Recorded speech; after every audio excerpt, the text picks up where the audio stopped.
5 August Awami League সরকারের পতনের পর বিগত সময়ে সুবিধাভোগী ব্যবসায়ীদের দুর্নীতির খোঁজে টাস্ক ফোর্সের মাধ্যমে অনুসন্ধানে নেমেছে দুদক। এরই মধ্যে গত ডিসেম্বরে বসুন্ধরা গ্রুপের বিদেশে থাকা সম্পদ জব্দের আদেশ দেয় আদালত।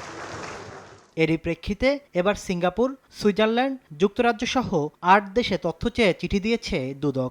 আদালতে জমা দেওয়া নথি বলছে, বসুন্ধরা গ্রুপের চেয়ারম্যান আহমেদ আকবর সুবহান, এমডি সাইম সুবহান আনভীর সহ পরিবারের একাধিক সদস্য স্লোভাকিয়া, সাইপ্রাস, সেন্ট কিটস সহ বিভিন্ন দেশে বিনিয়োগের মাধ্যমে নাগরিকত্ব গ্রহণ করেন।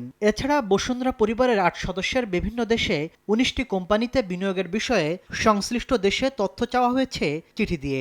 দুদকের আশা, টাস্কফোর্সের অধীনে চলমান অনুসন্ধান দ্রুতই শেষ হবে। যেগুলি আমাদের কাছে চলমান আছে সেগুলো অনুসন্ধান শেষে আপনারা যথাসময়ে সেই প্রতিবেদনের ফলাফল আপনাদেরকে অবহিত করা হবে।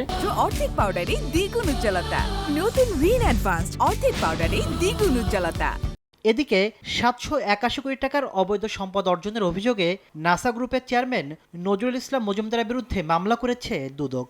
ক্ষমতার অপব্যবহারপূর্বক অসাধু উপায়ে ঘুষ ও দুর্নীতির মাধ্যমে জ্ঞাত আয়ের উৎসের সাথে অসঙ্গতিপূর্ণ 781 কোটি 31 লক্ষ টাকারও বেশি মূল্যের সম্পদের মালিকানা অর্জনপূর্বক মামলা রুজুর সিদ্ধান্ত গৃহীত হয়েছে। এদিন কুমিল্লা 1 আসনের সাবেক এমপি সুবেদ আলী ভুইয়া তার স্ত্রী সন্তানের বিরুদ্ধে 8.5 কোটি টাকার অবৈধ সম্পদ ও 320 কোটি টাকার সন্দেহজনক লেনদেনের অভিযোগে আলাদা 3 মামলা করেছে সংস্থাটি।